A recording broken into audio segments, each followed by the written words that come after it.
को बंदगान तौहीद ईद उल अज़हा मनाएंगे और सुन्नत इब्राहिमी की तकमील करेंगे।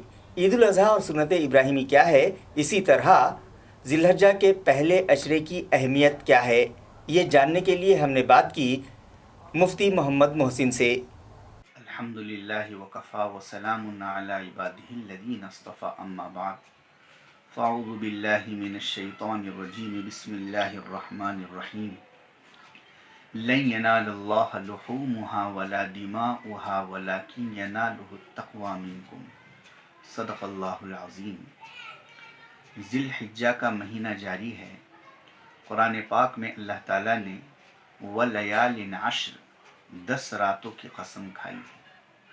ये ज़िलहिज्जा का पहला अशरा काबिल एहतराम इसलिए भी है, दूसरे अशहुर हज भी चल रहे हैं और तीसरे अशहुर हुरुम भी चल रहे हैं, इसलिए इन अय्याम की हम कदर करें। इनमें दीगर औराद व वज़ाइफ के अलावा हम तकबीर तशरीक़ भी पढ़ सकते हैं।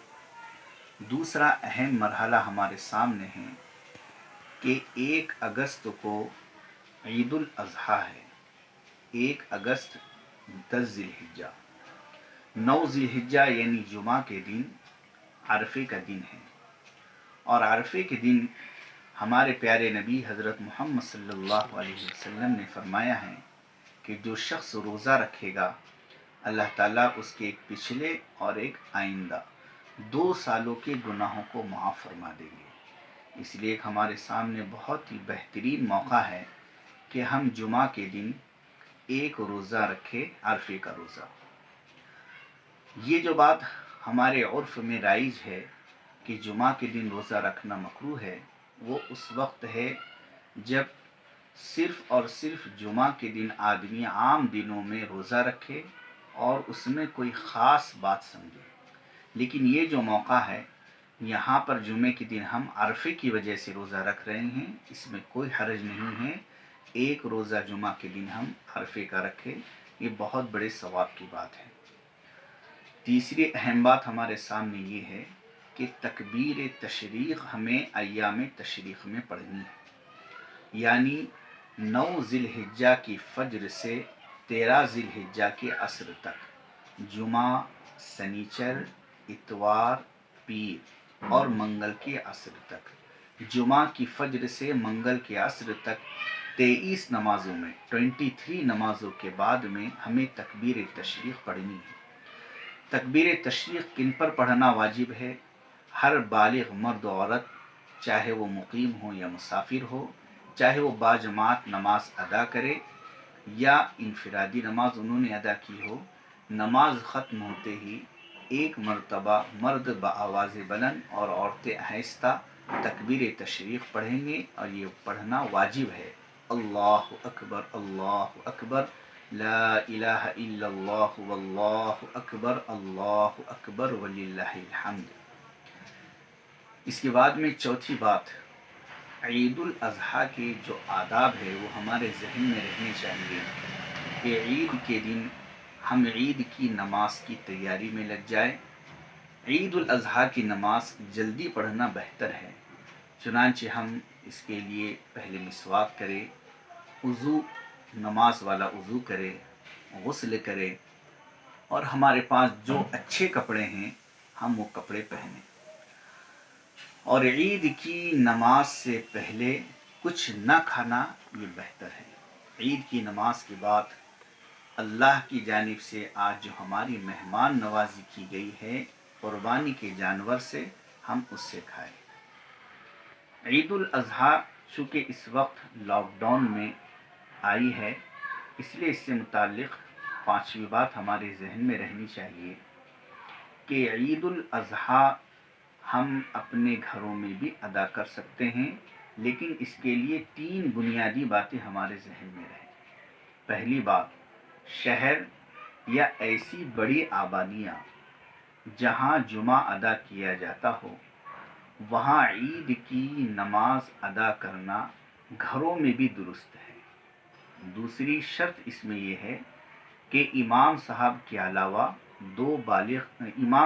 अलावा 3 बालिग़ मर्द पीछे हों। اور ان کے علاوہ جتنی گھر کی مستورات ہیں ہم ان کو بھی عید میں شامل کر لیں. مرد آگے کھڑے رہیں اور ان کے پیچھے بچے کھڑے رہیں، پھر عورتیں کھڑی رہیں. اگر کوئی ان میں اجنبی ہو تو پھر دوسرے متصل حجرے میں بھی ہم عورتوں کا انتظام کر سکتے ہیں.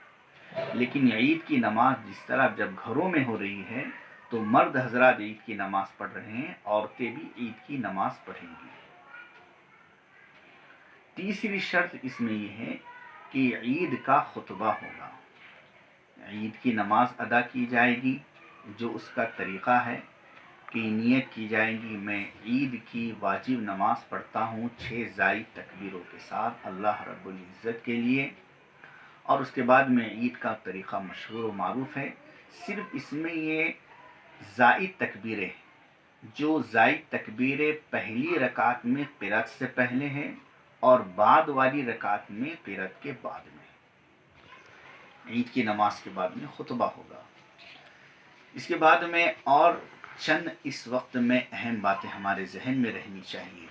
پہلی بات یہ ہے کہ جو قربانی کا جانور ہم ذبح کر رہے ہیں وہ اللہ رب العزت کی محبت میں ذبح کر رہے ہیں. حق تو یہ تھا کہ ہم اپنی جان اللہ کے لیے دے دیں.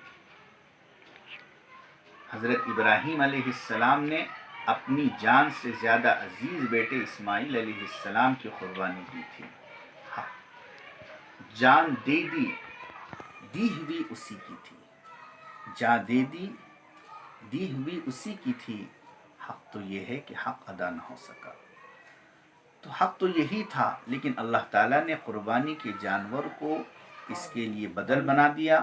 اور دوسرا انعام اللہ تعالیٰ نے اس کا یہ فرمایا کہ اس کا گوشت ہمارے لیے بطور مہمان نوازی کے عطا فرما دیا. لہٰذا قربانی کے گوشت میں ہم غریبوں کا بھی خیال رکھیں. اس کے لیے شریعت نے یہ طریقہ کار بتلایا ہے کہ قربانی کے گوشت کے 3 حصے کرنا مستحب اور افضل ہے.